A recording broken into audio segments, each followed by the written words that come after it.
A maioria das compras legais de armas foi pelo produtor rural. Por isso que o MST parou as invasões durante alguns anos do governo Bolsonaro. O produtor rural comprou, foi permitido que ele pudesse usar uma arma de grosso calibre dentro da propriedade dele. Então os produtores compraram legalmente, se protegeram de invasores, de criminosos, e as invasões acabaram também. Elas voltaram agora, porque eles já estão se engraçando, como eles estão de novo no poder, agora os invasores começaram de novo.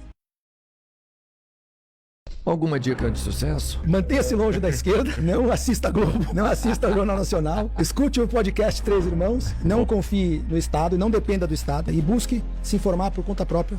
A internet está aí para dar informação. Não dependa dos outros para se informar. Busque por conta própria, você vai descobrir muita coisa. Lá atrás, quando o Fernando Henrique começou a desarmar, começou a política anti-armamento civil, depois veio o Lula com o Estatuto do Desarmamento em 2003, qual era o discurso deles? Nós temos que desarmar para reduzir a criminalidade. Aí eles desarmaram e, ao mesmo tempo, a criminalidade foi subindo. Eles diziam que a criminalidade estava subindo porque eles tinham desarmado pouco ainda. Foram falando isso durante o governo da Dilma, aí chegou no período do Temer, já no ano da eleição do Bolsonaro, o efeito psicológico, o Bolsonaro vai ganhar, já começou a cair a criminalidade. Porque o nego falou, o Bolsonaro vai facilitar o acesso a armas para cidadãos de bem. O aumento das armas na mão dos cidadãos de bem coincidiu com 30 e tantos % de queda. E agora que eles não têm mais como usar aquele argumento antigo, né? Como esse desargumento morreu, não dá mais pra usar, porque realmente com o armamento civil a criminalidade caiu, agora que eles voltaram ao poder, eles mudaram o argumento. Não pode usar mais aquele. Então agora eles inventaram que as armas dos CACs nós temos que tirar porque elas estão indo parar no troço. Não importa o argumento que eles usam. O argumento não importa. Importa que o cara quer chegar no objetivo. Ele vai usar o argumento que for, por mais ridículo que seja, para justificar uma ação revolucionária dessa de tirar as armas das pessoas.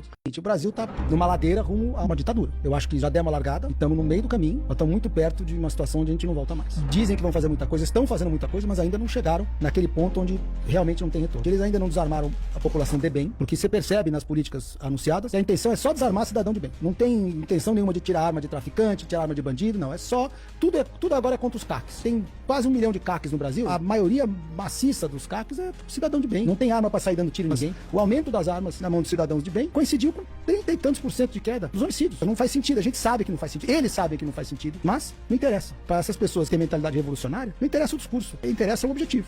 Aos 23 anos de idade, o escritor brasileiro Sérgio Faraco vivia o clássico deslumbre juvenil pelo marxismo, o que o levou à decisão de cursar economia em Moscou através de um programa da União Soviética em parceria com o PCB. Acontece que sua experiência socialista foi um puta banho de água fria. Chegando em solo soviético, Faraco conta que foi alojado em um hotel caindo aos pedaços, onde nada funcionava, que enfrentava filas boçais para conseguir praticamente qualquer coisa e que os amiguinhos do partido conseguiam tudo com suspeita facilidade. Mas a cereja do bolo foi o rádio indesligável que havia na parede do seu quarto. O aparelho rodava noticiários do partido por horas a fio, até que, certa noite, cansado de ouvir groselha, Faraco destruiu o rádio e teve um pouco de paz, que não durou muito, porque esse e outros atos de desobediência o fizeram conhecer um lado ainda mais sinistro do regime, o uso de manicômios como punição e tortura. Convidado a passar umas semanas de descanso em uma casa de campo, o jovem prontamente aceitou, mas toda aquela cortesia tava bom demais pra ser verdade. O pobre do homem acabou internado por 3 meses à base de tranquilizantes e teve que começar a cuspir os remédios pra não ir de vala e conseguir voltar correndo pro Brasil.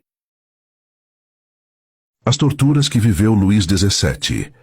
Ele foi o filho da rainha Maria Antonieta e de seu esposo, o rei Luís XVI da França, ambos guilhotinados pela Revolução Francesa. Luís, com apenas 7 anos de idade, foi preso e encarcerado na prisão do Templo, onde viveu seus últimos anos, da pior maneira. O menino era torturado todos os dias e levava grandes surras, além de receber grandes quantidades de álcool até ficar bêbado, para depois ser vestido como um revolucionário e zombarem dele. Esconderam a morte de seus pais e diziam que eles o tinham abandonado porque já não o queriam, ameaçando-o com a guilhotina. Privavam-no de comida e água e ele vivia entre seus próprios excrementos. Luís morreu com 10 anos de idade e sua autópsia revelou que ele morreu de tuberculose.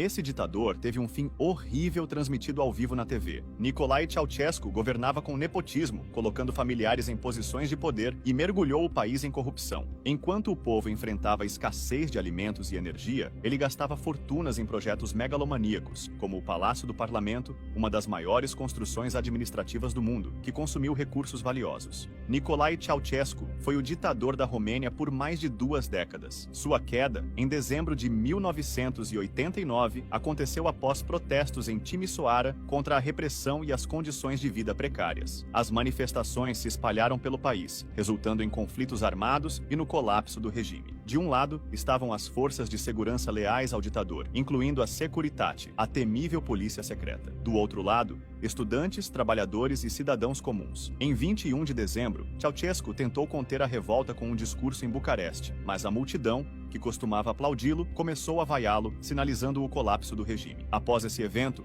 os confrontos se intensificaram. O exército romeno tentou reprimir os protestos, mas, diante da crescente insatisfação popular, a maioria dos militares decidiu se unir ao povo e se voltou contra Ceausescu, acelerando a queda do ditador. Ele e sua esposa, Helena, fugiram de helicóptero, mas foram rapidamente capturados. Em um julgamento sumário no dia de Natal, foram condenados por genocídio e corrupção e executados logo em seguida com a transmissão ao vivo pela TV.